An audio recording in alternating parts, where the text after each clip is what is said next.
Good evening, and welcome to another exciting episode of True Believers. I'm James, and standing right beside me is Reggie. Hello. From reggiestake.com. How you doing, Reggie? I'm fine. How are you? Pretty good. Pretty good. That was a pretty weird intro, wasn't it? But, you know. It was almost ghoulish. Stranger things have happened. We got to be sure to have a Halloween episode, I think. Yeah. I did one once. I did one with Sean. We did the Dracula comic, which was fun.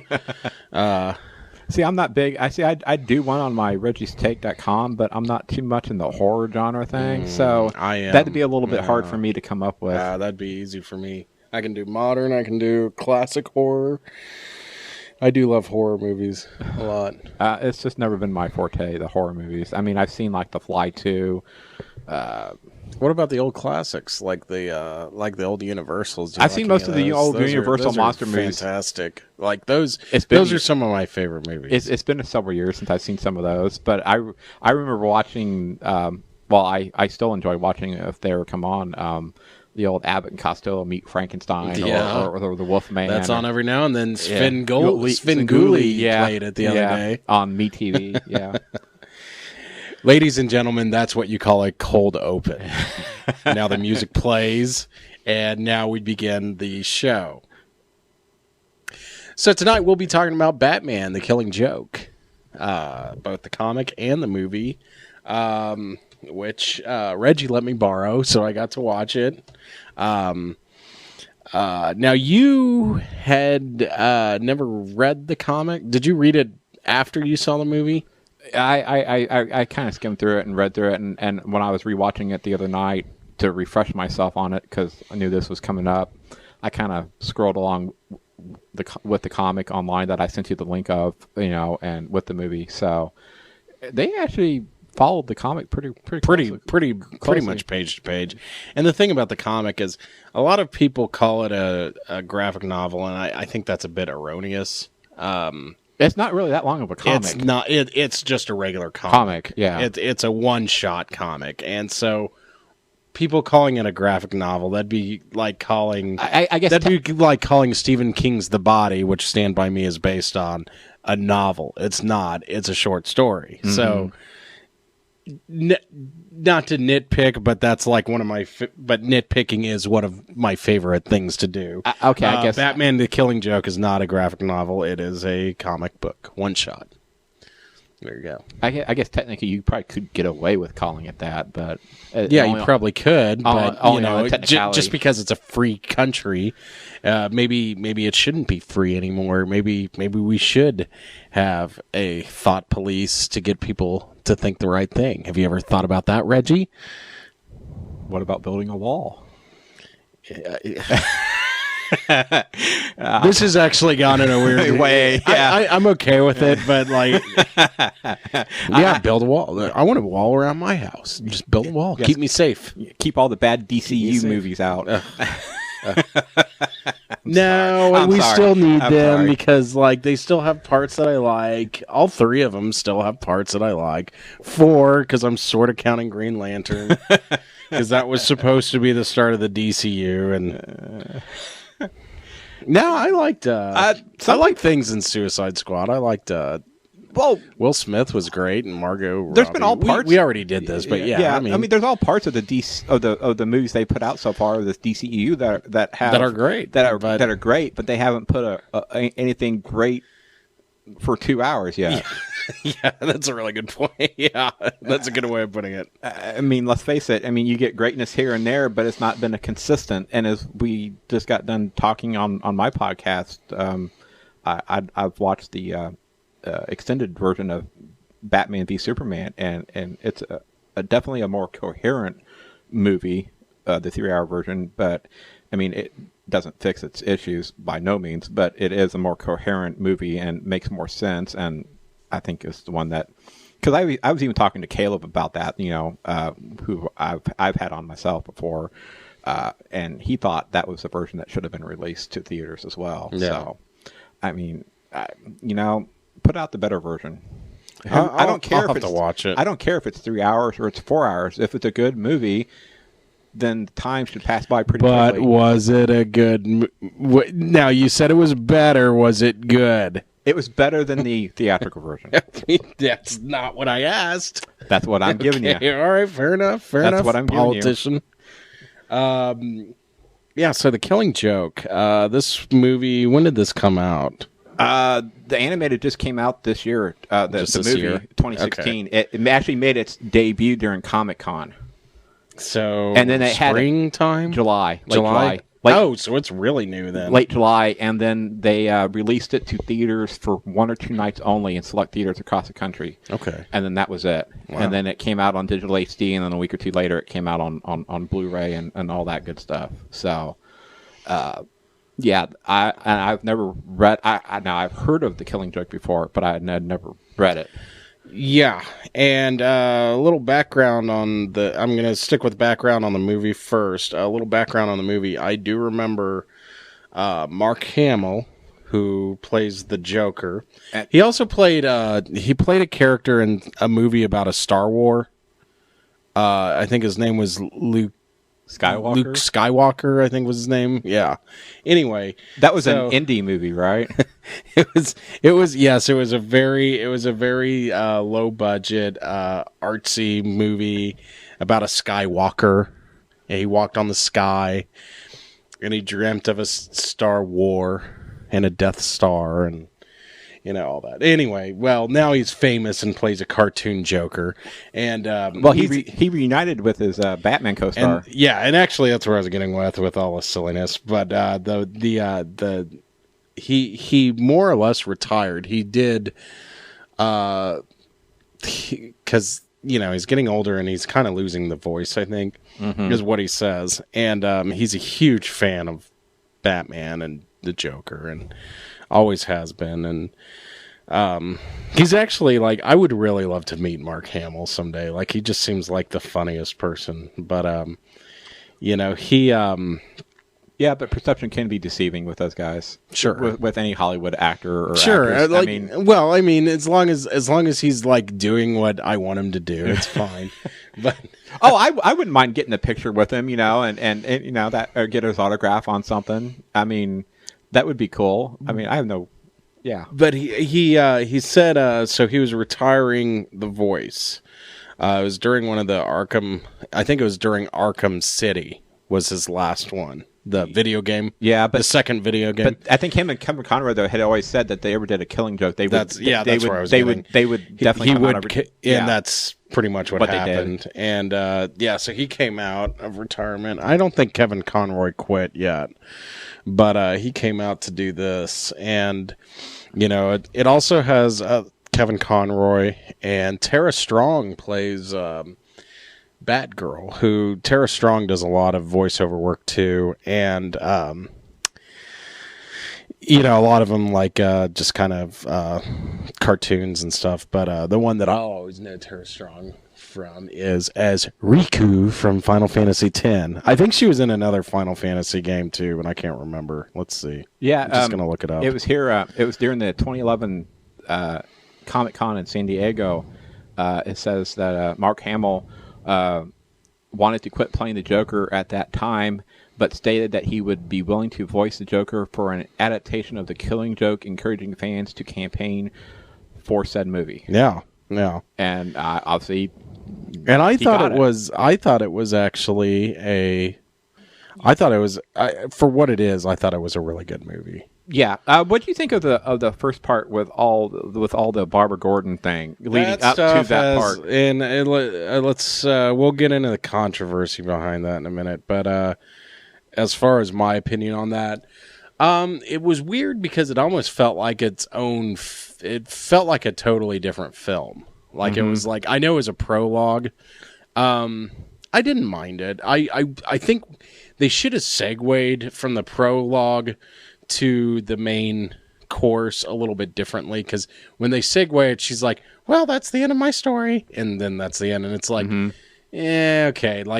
I wish they would have done more of almost like a James Bond type segue, how he always has the prologue at the even though this is longer than a typical Bond one. If they would have done something big and dramatic like that and then lead you into the main story, I think it would have worked a little better. Now for me, because it's two different stories, right? It's two different stories, and then you like pretend like they're connected, and it didn't really work. Now for me, never even read the comic before I saw the movie. That part of the movie with her leading into the actual storyline of the Killing Joke, to me, it made me have a better connection with her character. Yeah. So when she did get shot by the Joker and all that, it made it a little bit more. I don't know. I don't want to say intense, but it humanized her character. Yeah, it humanized her character more, and you felt more sorry for Jim Gordon as well at the same time. That's one thing, and a lot of the controversy behind that scene is that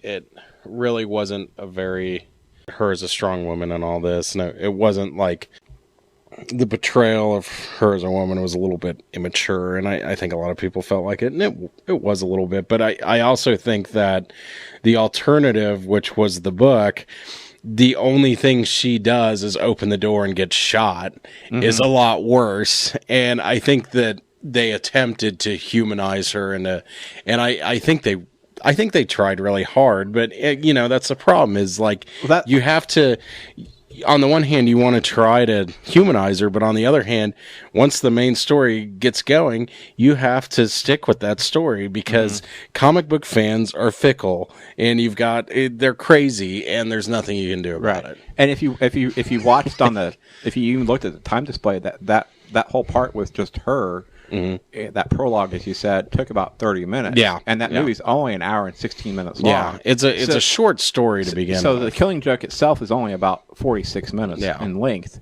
and that's really short to be just putting out by itself. So I could see why they added this in front of it to help, I guess, as you would say, humanize her story. And I mean, I get it. I thought like her she was a little too love struck, maybe, and I get it, but at the end, like it kind of comes off a little weird, especially like now the movie never says this and the book never says this. However, it doesn't necessarily even imply it.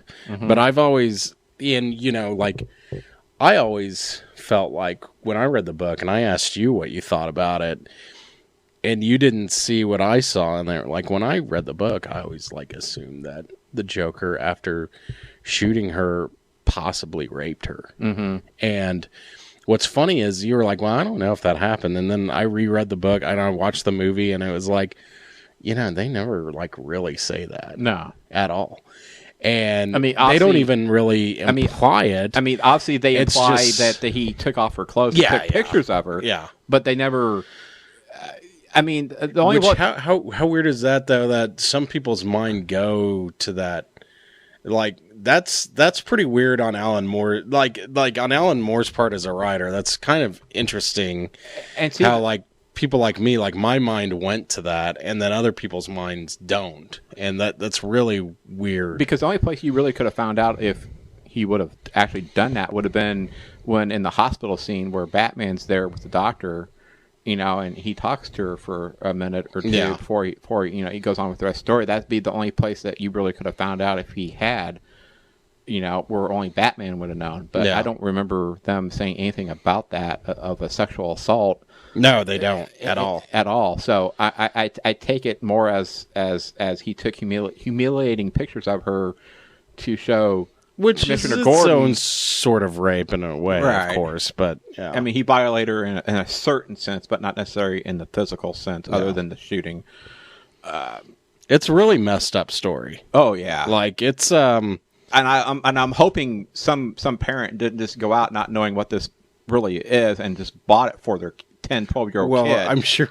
I wonder how many parents did that with the book in the 80s. True. Now, granted, there's not really anything in the movie that would be that jarring per se, but I think as a parent, you'd want to know the background of what they're talking about before you just let the kid so you're not just walking in the living room going, oh my God, what is this movie really about? Well, and it does crack me up. And I got to say, this was written by Alan Moore, and let me look up who did the art, because the art is amazing. The artist was Brian Boland. Yeah, that's right, Brian Boland. By the way, like, I mean, like, the art for this, like, I don't know how they did the coloring back then, but it looked about 10 years. I thought it looked about 10 years ahead of its time as far as like coloring techniques. Mm-hmm. Like, I'm not saying, you know, because later on they were able to use more computers to add some of the color, and like, I mean, the art is just fantastic. And I thought they really did a good job with the movie, kind of matching the art from the comics. They really did, yeah. They did. I mean, they got the whole look of Batman the same as in the comics and everything else. At first, when I first watched the movie, I wasn't sure if those backstory, the flashbacks with the Joker were a part of the comics until I looked. Yeah, and then I realized, okay, now that all makes sense. Now it's all part of that. And that's I always liked that line that you're just one bad day away from. What is it he says to Batman? You're just one bad day away from me, or something like that. Something like that. Yeah. I must not love it too much because I forgot it already, but no, but no, I do love that line, and it's really like, and you know, like going back to the controversy and the SJWs that are throwing a fit about it. It's like, you guys do know that the source material was bad from the beginning, right? Did you guys not know what the source material was for this? Like, that you're getting on the internet about? Like, yeah, it's like pretty messed up stuff. And like, you know, I gotta be honest with you, like, I honestly can't say that I'm a huge fan of it. Like, I think that they went a little too far. I do think so. Now, the reason why I like it is because the writing, like when they get away from the shock stuff, the writing is really good. The art is phenomenal. And I do still kind of like the novelty of how dark can we go? Well, this is pretty dang dark. I mean, right. And you know, it's really something. I mean, it's I read some of the critics' reviews on this movie, and a lot of them were pretty harsh. Of like, well, if you're going to watch this, that's fine, but just skip past the prologue part. Just skip 30 minutes into the movie and then watch it from there. Yeah. And it's like, wow, that's being a little harsh, because I didn't really find that whole beginning that bad. I didn't either. Like, I mean, unless they're just such hard purists that they didn't want anything of that in there. Well, it's like I said, there's a mix between. You've got a mix between the purists, the purists that you cannot ever change, and then on the other hand, you have the SJWs, the social justice warriors, who like. No matter what, like are going to be mad because it's like, because she's not a Mary Sue, essentially. Like, and let's be honest, like, I mean, and it's like I said to these social justice warriors, it's like, you know, this book is like really messed up. Okay. Right. Like am I saying that they could have done better with the prologue as far as making her a stronger character? Sure. But at the same time, like, she's like a 19-year-old girl. Like, she's 19, and I think a lot of people also didn't like the sex scene with her and Batman. But although who cares? It doesn't really matter to me, and they didn't really show that much other than showing her bra. People are so uptight these days. Like, this is a really weird world where I don't know if you remember, but when we were. I would say I know you're a little older than I am, but I'd say like when we were younger, when I was younger, certainly, the more like, and I'm not getting political here, but the more like liberal minded, like college type, those people were like fun and, you know, they were able to listen to other ideas, and they were able to like enjoy sexuality and nudity and like action, and like they were able to enjoy this stuff without like being so uptight. And then the like more Christian, or the more like hardcore Christian conservative people were like the ones that were like uptight about and always writing angry letters to people. And now it's like flipped. now like the more liberal college type are mad about everything, and the Christian conservative types are like, whatever. And I'm like, I don't know if I like this world anymore. Like, this is too weird. Like, I've just woke up in the Bizarro planet or something. But yeah, it's like, I'm sorry, like no one's saying that the source material was like a look at women's studies or anything. Like, it was messed up when it came out. They made the movie. Like, what do you expect out of it? Right. Like, they tried their best to like humanize her. There you go. Like, and that prologue took nothing away from the actual storyline when they do get to the comic book part. There were some cheesy things. Like, they could have made her less of a love-struck girl. They could have, like, mature. The gay kid was a little like much, I thought, but it's like at the same time, it's like it was pretty freaking harmless. Like, it was not like it really did seem like they tried pretty hard to like lighten it up a little bit, knowing what's coming. Yeah, I do think though they should have had like a bigger segue in between, because it is weird, because like it is two different stories that are barely related. But honestly, like as far as animated straight to DVD, I really liked it. Oh yeah, it was very enjoyable. I mean, my wife and I watched it together because my wife was kind of curious about knowing what the subject was about, the whole comic, even though she had never read it either. So we watched it together, and it was like, wow. I mean, it wasn't a wow in the fact that we were shocked by anything. It was just like, okay, I'm not big into buying much of the animated comic book movies before. I mean, This is only the second one I've actually bought. This one and the other one you have is the Dark Knight Returns. Those are essential. You know what? I'd probably get both of them. I still haven't seen the Dark Knight Returns, but and that followed the comic. Is great. The Dark Knight Returns, that follows the comic to the T. Yeah. Same way with the cheesy. It has the weird art too, doesn't it? Weird art. And it still has the cheesy Ronald Reagan in it that they put in the comic. I love that guy. With the same stupid cheesy lines. I mean, everything about it. The weird art. I think we've talked about this before, but the story behind that is Frank Miller actually didn't think that he was doing the art. Frank Miller was the artist for Daredevil, but he had started writing more. And I guess Frank Miller was under the impression that they were going to bring in an artist, and he was just what do you call it? You're not looking for doodling or anything. Not doodling. What do you call it when you storyboarding it? Storyboard. I think he was more or less just kind of storyboarding it.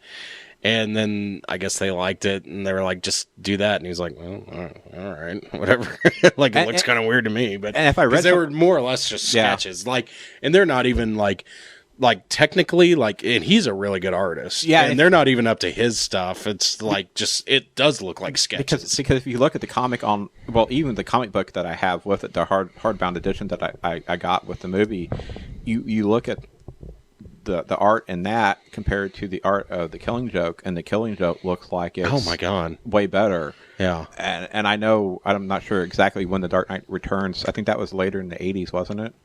No, that was before this one.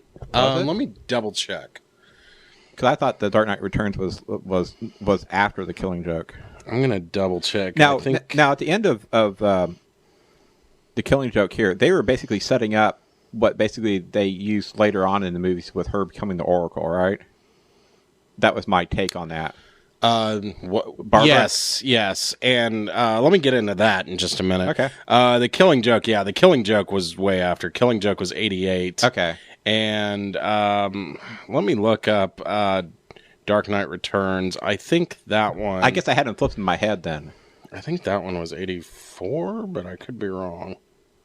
Maybe it was the early Dark 80s. Knight Returns is considered it's not the first graphic novel by any means, but it's it's 86, but people act like it is. There was an X-Men graphic novel back in 1980. But for some reason people act like it is. I guess because it was just so popular. But yeah, so at the end, that was basically her becoming Oracle, which of course wasn't in the original comic. That's going back to it. When I was a kid, I always thought it was weird that Batgirl was always Oracle when I was a kid reading the comics. Mm-hmm. And I knew something happened. I didn't know why, but when she was as Oracle, she was paralyzed, but she was still more or less a hero. She was Batman's. Yeah, you're right. The comic ends with the whole Joker and Batman laughing at each other. Yeah, and actually, thank you for bringing that up because I got to get into that too. It was she what was it? Oh, she was basically doing all of Batman's like communication work and all of his stuff and hacking into computers, and she really was a big character. She kind of in a way became a bigger character when she became Oracle, which I know a lot of people look at her paralysis is definitely considered one of the biggest girl in the refrigerators, if I may, like where you either kill or maim a girl just so the male characters can grow. Like that's kind of, I mean, that is a thing that, and this, stuff like that should be addressed, but there's a difference between addressing and talking about it and then just complaining about it and using talking points all the time. Anyway, but so she's kind of considered one of the main girls in the refrigerator. Okay. Do you know what that means? No. Girl in the refrigerator. That is a trope used to describe girls that are either killed or maimed to make the male hero learn more about himself and become a better hero, essentially. Uh-huh. And you see that it's not always with girls. I mean, obviously Peter's Uncle Ben, Batman's parents, but it became more popular with like girlfriends. Uh-huh. The ultimate is the Kyle Rayner version of the Green Lantern in the early 90s. Like, I think it was like the third issue, which I love the Kyle Rayner Green Lantern stuff. But when he first becomes the Green Lantern and he and his girlfriend are like hanging out and he's like, oh, let me make this. And then like, I think it's like the third issue in, like his super hot girlfriend. And by the way, like when I say super hot for comic book girlfriend standards. Okay. Like it's a bit ridiculous. But she's awesome and she's like fun. And then like all of a sudden the third issue in, she's like dead and in the refrigerator.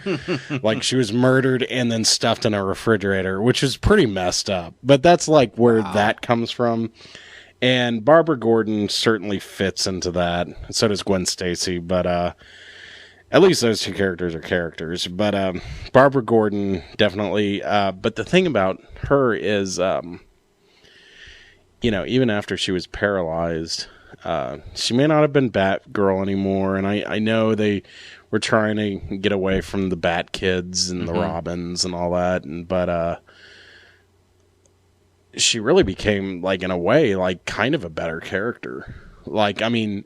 It sucked that she was paralyzed, but yeah, like she was like really, really smart, and Batman really relied on her a lot in the 90s. So in a way. So would you be upset if they gave you like an Oracle character, let's say in the solo Batman movie with Ben Affleck? Not at all. Like I wish they would. Or would you hope they do something like that? I wish they would. Yeah, she'd be great. Okay, cool. Why are they going to do that? No. I'm just asking. Are you going to make it happen? Yes. Like it sounded like you're like, okay, man, I can do that. Yeah. I'm gonna sit there and let me call Ben up. Yeah, I'm gonna call Ben. No, that'd be great. I mean, she'd be PA like to his friends. I know they. Yeah. I know they're already kind of doing that with Alfred, but she could just be like another Alfred. Well, right. They did that with Lucius Fox in the last Batman series. Yeah, like on Christopher Nolan's. Yeah. No, she was a great character. I think it would make. I think that's a character you haven't really seen before in the Batman movies, which would be kind of fun to see. Yeah, and it's actually really weird because remember how on The Dark Knight, Two-Face holds a gun to Jim Gordon's son instead of his daughter. Like, wouldn't it? That always bothered me. It's like, you guys didn't really think did you ever notice what his wife's name was, though, in those movies? What was it? Barbara. Was it Barbara? And it's like, no. His daughter's named Barbara, not the wife. And they changed things around a little bit. Well, maybe his wife was also like she was like Barbara Jr. I don't know. But yeah, they got really like mixed up, I think. Like, it always... I wonder if they did that intentionally so people wouldn't think that maybe, they're doing another Killing Joke. Well, I mean, so people wouldn't think, oh, well, there's the future Batgirl or something like that. It's possible. They just intentionally changed it possible. To eliminate. Well, and there was a girl. There was a daughter. Right. There was a daughter there, but they never said what the daughter's name was. But his wife was Barbara. Yeah. Which which in my head that is weird. Which in my head was like, no, it's supposed to be the daughter of Barbara, but they never told you what the girl's name was. Yeah, that is weird. I always kind of, I know like a lot of fans were mad about calling Joseph Gordon-Levitt, like making his name Robin. Yeah, but you got to look really quick because it's on that piece of paper towards the end. I was okay with that, and the reason why is because there's like so many Robins, I don't care. Yeah, like a lot of people were like, they should have said Dick, like, hey Dick, but it's like that wouldn't have had the same effect. No. But this is the one that I was always miffed about. Was like they really should have instead of Two-Face pulling the son out, he should have pulled the daughter out. Like, I think that would have gotten me a little better. Like, I don't know. Maybe like having a little girl, like a gun to a little girl's head is like way scarier than a little boy's head for audiences. I don't know. Maybe that was the better. Did you pay attention to the movie when Batman's in the Batcave with Alfred? And he pulls up on the video screen. Yeah. Did you pay attention to there was pictures of Harley Quinn in there. Did you pay attention to that anywhere close at all? Yeah. What are you pulling up? Well, it's because I took a photo of it, and if you look, there is certain images like from like Dark Knight. Oh, wow. You can scroll over. I didn't notice that. Yeah, there's a picture of... Yeah. There's a very Heath Ledger-esque picture of Joker. And to me... Then there's a picture of Dead Robin. Yeah, and there looks like that one picture with the doves and him in the sunglasses sitting there. Is that kind of like reminiscent from like the first Tim Burton Batman? Because that's what I kind of take that as. Let me see. With the doves. Uh-huh. Oh, yeah. Is that kind of like from the first You're with right. Jack Nicholson? You're right. Actually, there's a lot of things. I'll send me this and I'll show it on my... There's also, pictures of Harley Quinn, and then there's the laughing fish. Mm-hmm. Are you familiar with that? No. That is like one of the most famous issues of the Joker or of Batman, where what he did was he mutated all the fish in Gotham to where they smile. And the whole purpose was so that he could get a copyright on all the fish in Gotham. And the copyright office had to explain to him that you can't copyright an animal. Uh-huh. And then, of course, Joker throws a fit and murders people. But, like, it's so funny. And then, of course, this right here...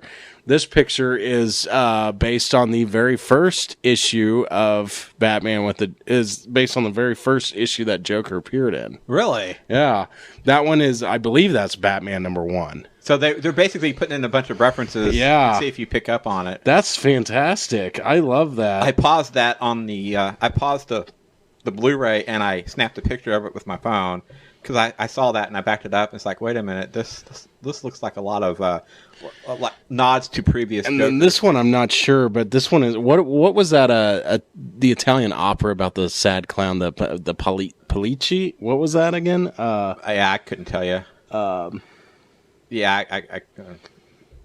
can't tell you. I don't know what the name. Man, that is great. Yeah, Seinfeld I didn't on that too. Yeah, and I can't remember the name of it. I didn't notice the Heath Ledger Joker. I did notice the Harley Quinn picture, but the Heath Ledger one is and the fish. I noticed the fish, but I still love. They've even got the Jack Nicholson sort of thing. Like that's great. I love that. It was the Heath Ledger-esque Joker that caught my eye. It's like, wait a minute, that looks like from the Dark Knight movie. And yeah. So, but I found that really kind of fun. That's fantastic. I love that. Wow, that's great. I'll do a screen grab off the DVD and send Definitely. it to you. It'll be much better than what I got on the phone. But yeah, I took a picture of that because I didn't know if you caught all those, because it looked like different references. I did see the fish, but yeah. Because it looked like different references to other Jokers. I like how like the one that I caught was like the stupidest one. Like, oh, it's the one with the fish. And I'm sure they put that there intentionally to see how many of the fans. They also did an animated series with Bruce Timm. They did a animated series episode based on the fish one, and that one is so funny because like he's like desperately trying to like sell his smiling fish.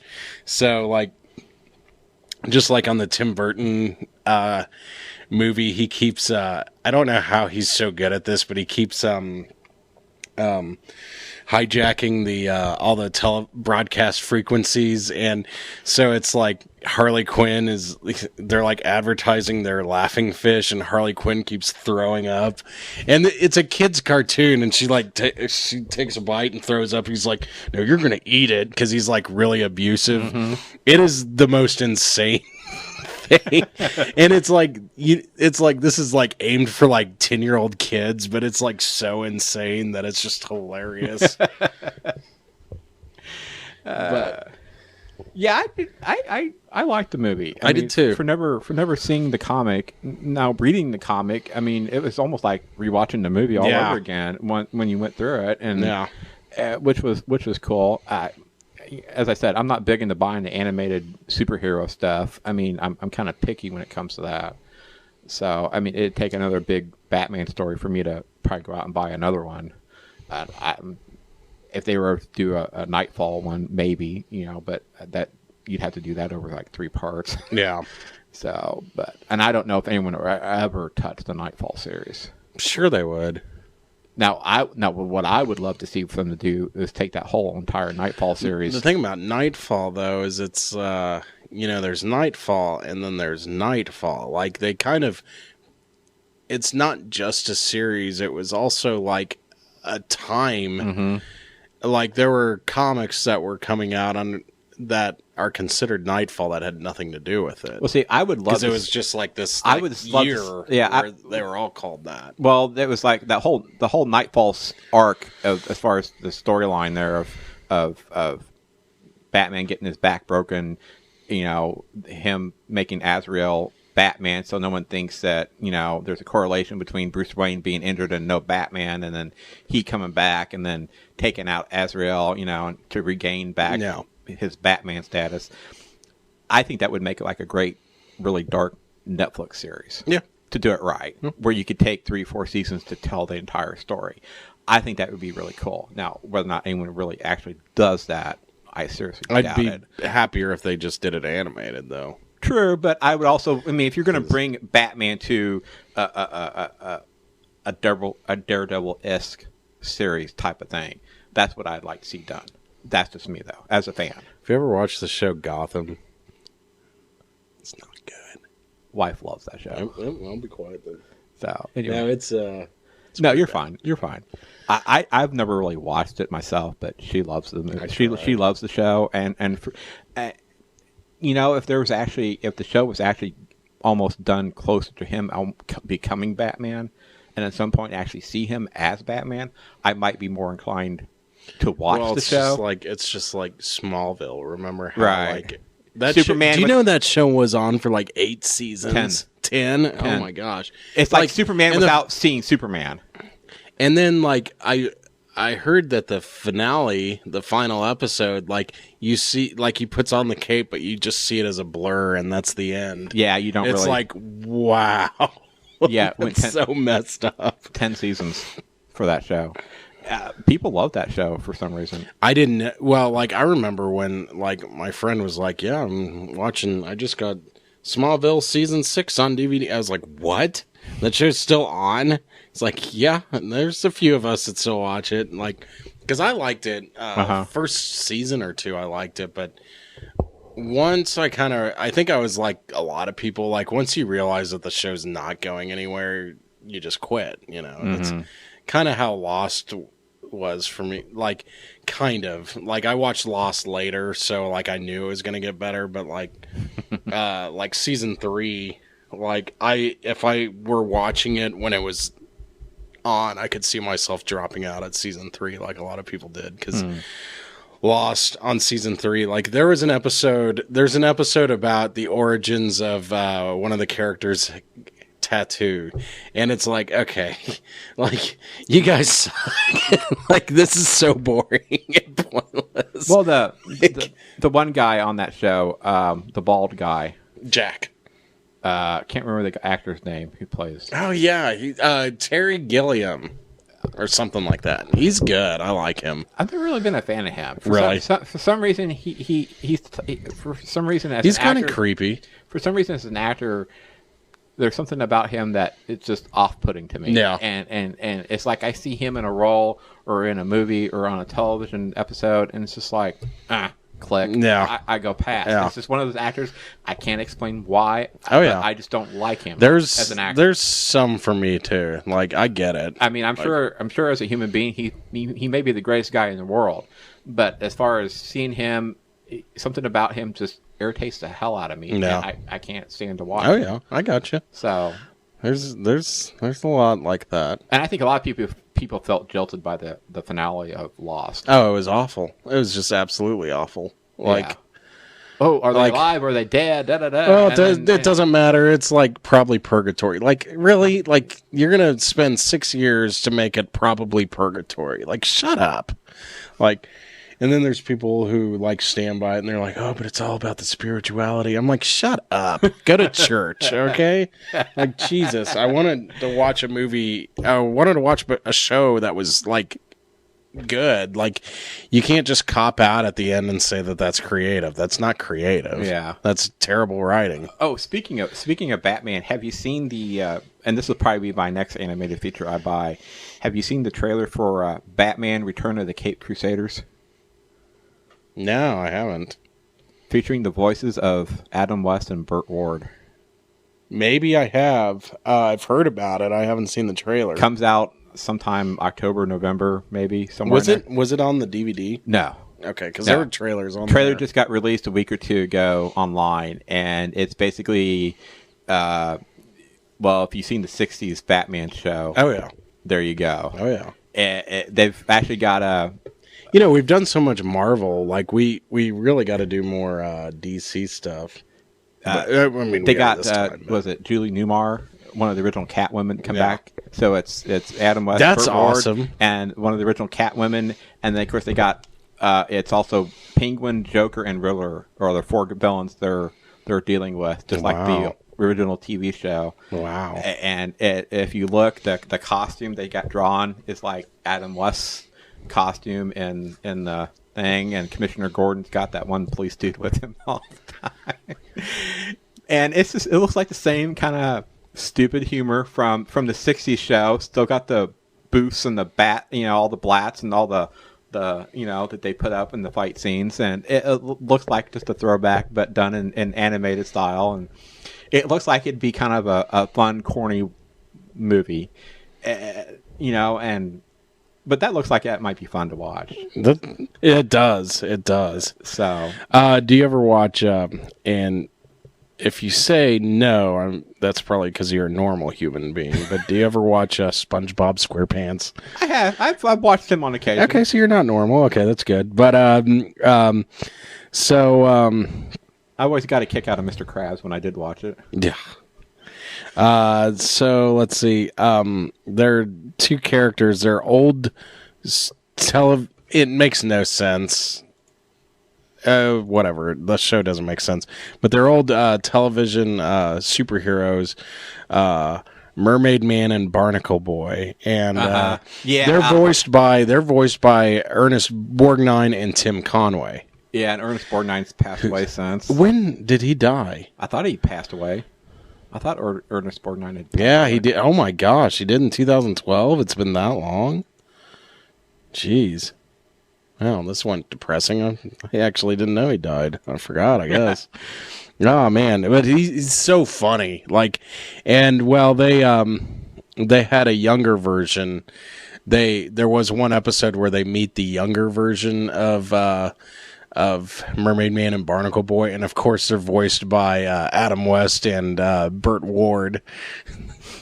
So, like, and it's like, man, this cartoon has a lot of names. So let's see, what is this called? The Return of the Cape Crusaders. Man, that cover looks great. That show looks great. Look at that. Yeah, so this looks like a fun throwback. If you're, as some people have written, if you're tired of all the dark and doom and gloom from the current DC movies, this is yeah, that does look good. A throwback to the old, big oven and his weird like cat eyebrows. His whole. Yeah, and there's one part in the trailer about, oh, you can't do that. That's jaywalking, Robin. You must, the typical 60s. Do you ever, is it no, it's not WG. What's the channel with Svengoolie? Is that MeTV. MeTV, okay. Yeah, they run that Saturday nights at 9 o'clock. Saturday nights, they have and I'm usually working, but if I have a Saturday night off, it's pretty fun because they do their superhero hour, which starts with Superman.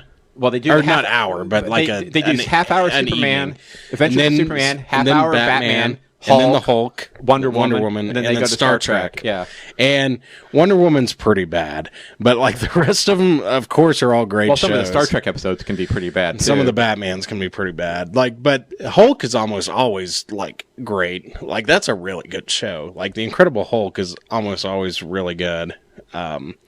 Superman, it is what it is. It's 50s, but it's good. Really, like Wonder Woman though, like I'll watch it every now and then, but usually that's the one that I'm like, I'll try to watch it, but I'm like, man, I'm gonna go make dinner and then I'll come back for Star Trek. Like that one, it's just, whew, like, what was her name? Who played Wonder Woman on that show? What was her name? Oh, Linda Carter. Linda Carter. Yeah. And she's going to be appearing in Supergirl this season on CW. Oh, cool. As the President of the United States. That's awesome.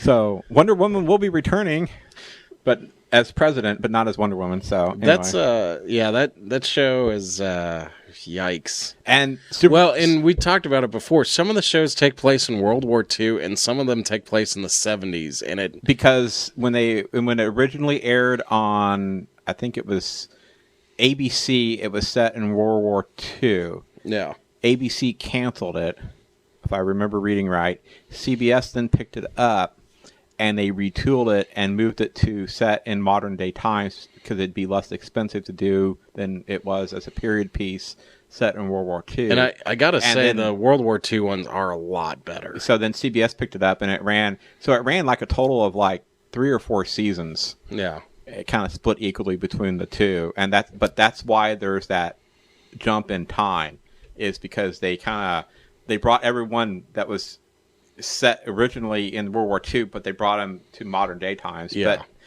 that's because one network dropped it, another network picked it up and retooled it. So that's the reason why you get the jump. Yeah. So, it's one of those weird 70s things.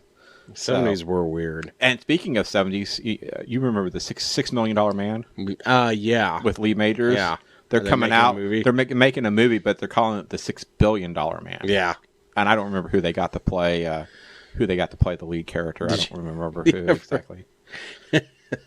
That's like he wears the jumpsuit in that one, right? Yeah, kind of like a reddish orange jumpsuit. Do you ever watch? Or is that Bionic Man? Well, there was Bionic Woman as well. That's kind of like a spinoff of the $6 Million Man.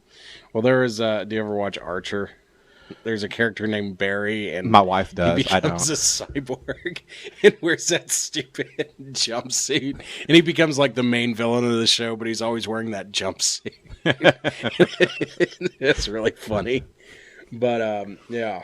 One thing that I have to address before we get going is this is probably the most important part of Batman the Killing Joke. Well, besides the paralyzation of a beloved character. But anyway, at the very end, if you remember, at the very end of the comic,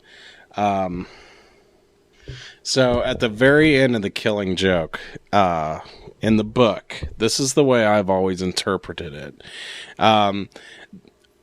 Granted, my interpretation doesn't necessarily make sense because obviously this story is canonical because Batgirl is paralyzed all throughout the 90s and is Oracle. Mm-hmm. But I figured it was kind of one of those things where like only certain parts are canonical. Because when I read this, you see the Joker and Batman, and the Joker's telling Batman a joke at the very end. Batman's about to take him away, and he goes, and the Joker looks kind of depressed, and he's like, "No, I'm sorry, but no, it's too late for that, far too late. Ha ha ha. You know, it's funny, this situation, it reminds me of a joke. See, there were these two guys in a lunatic asylum, and one night they decide they don't like living in an asylum anymore. They decide they're going to escape. So like they get up to the roof, and there, just across this narrow gap, they see the rooftops of the town in the moonlight. Now, the first guy, he jumps right across with no problem, but his friend daren't make the leap, you see. You see, he's afraid of falling. So then the first guy has an idea. He says, "Hey, I have a flashlight with me. I'll shine it across the gap between the buildings and you can walk along the beam and join me." But the second guy just shakes his head. He says, "What do you think I am, crazy? You'd turn it off when I was halfway across." And then they both start laughing. Yeah, they both, like, first the Joker starts cracking up. Ha ha ha ha. And then Batman, he's like, "Oh, excuse me." And then Batman, there's one panel of him, and he cracks a smile and goes, "Ha." And then they both just, ha ha ha ha, and they're just like cracking up. And then all of a sudden you see like this shadowy silhouette, and you can't tell, and all you see are ha ha ha's for the Joker, and he's at the bottom for Batman. And on that silhouette, you can't tell. On the one hand, it looks like Batman's just like almost like hugging Joker. He's laughing so hard. Mm-hmm. On the other hand, it looks almost like he's strangling the Joker. And then you just kind of see these these water droplets. First, you see them both laughing still. Ha ha ha, he. Next panel, you see just the puddles and both their feet, and at the bottom, only Batman's he is going. Mm-hmm. And then in the next panel, you don't see their feet anymore. And I always interpreted that as Batman like laughed so hard, and he finally got the joke, and he broke Joker's neck. Like he finally got it, and he kills him. Like that's how I interpreted it. Maybe I'm interpreting, but like. I guess other people do too. That would go back to one part in the comic or the movie where he's like, why do two people who don't know each other hate each other so much that one of us is going to be the death of the other? Yeah, yeah, exactly. In some form or fashion. So, and I always felt that was the way Alan Moore and Brian Billick intended that, and maybe or maybe that's not the way they intended, but maybe they intended it to be up to interpretation. Mm-hmm. Because I know that Alan Moore did not intend for Barbara Gordon to be paralyzed in the main series. I think he thought this was sort of going to be an Elseworld type story, like just a standalone. But now in the movie makes it quite clear that no, Batman does not kill the Joker. Right. There is no room for interpretation there. But yeah, it's just interesting the way I've read it. I always read it that Batman like is laughing so hard that he's like, "Yep, I'm gonna do it, gonna kill him," and that's the end. Yeah, and of course Batman's talking about the death, it's actually not the real Joker though. So because the guys in the prison is made up, and it's like, are you listening to me?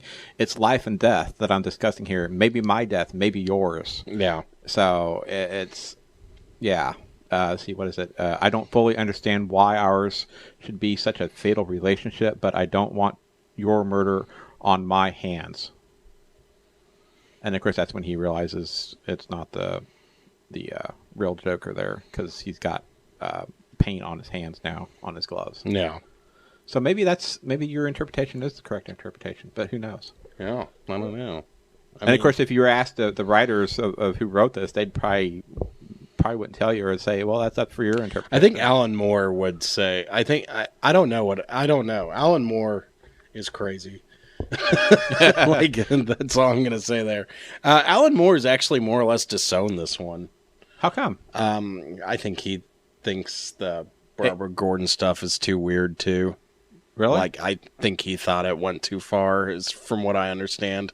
Was that after the fact, years later, or from the start? I think it was. I think he pretty much disowned it from the beginning. Like, I think he thought that, like, his stuff tends to be dark, but I think since it's one thing to make a dark story, it's another thing to make a really dark story about children's characters, Mm-hmm. And I think that kind of bothered him.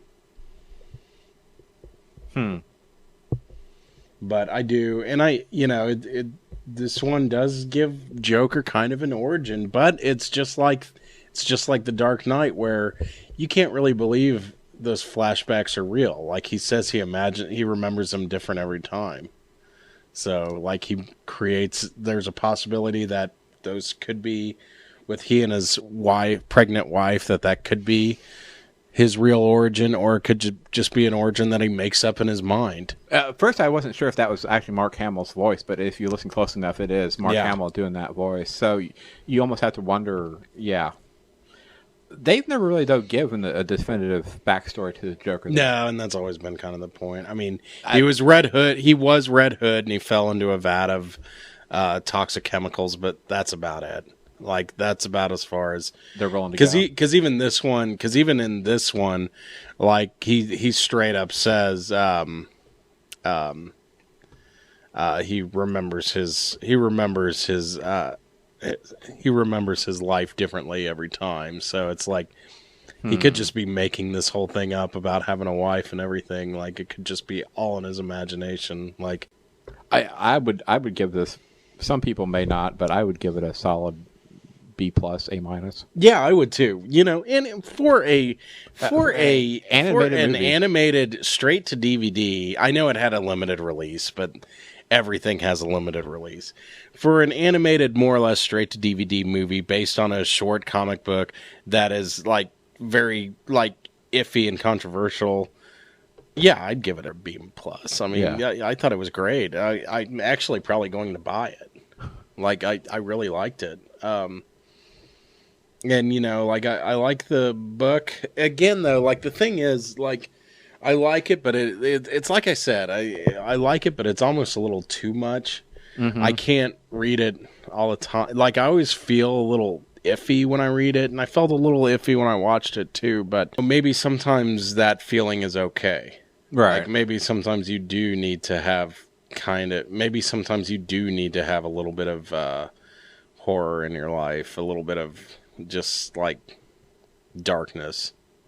And there's nothing wrong with getting an occasional dark story out of Batman. I mean, this is as dark as I want the Joker to ever get, though, and I don't want it very often. Like, sometimes people tend to make the Joker even more sadistic. Like, this has raised the bar, so now, like, after this, people have tried to make the Joker even more sadistic. Mm-hmm. And there's a point where it's like, he's no longer, and this is about at that line. There's a point where he's no longer that interesting anymore when he's just super sadistic. It's like, you gotta keep him a little bit charming. Mm-hmm. Like, you gotta have a little charm to the character. And a little bit of fun to him, too. Yeah, exactly. Like, that's what makes him interesting. But, well, is there anything else? I think I'm good. I'm gonna go ahead and say, like, I recommend if if you read the book, if you've read The Killing Joke, yes, I do recommend the movie. Mm-hmm. Like, yes, like there's going to be a 30-minute prologue, which is basically just a 30-minute episode of Batman. Oh no. Like, boo-hoo, like that sounds awful, but no, it was good. I do recommend it a lot. Now, if you haven't read it, maybe read the comic first if you can find it. Maybe. I mean, it's one of those things. I would recommend it. Or at least do your research on it. Yeah, do research before. If you don't know what you're getting into, definitely do research, because it is dark, and it is violent, and it is pretty messed up. But there you go. So there you go. Oh yeah. Well, anything else, Reggie? Nope. Find my stuff at reggiestake.com. Absolutely. He's at reggiestake.com. I do podcasts over there. He does them over here. It's a fantastic relationship.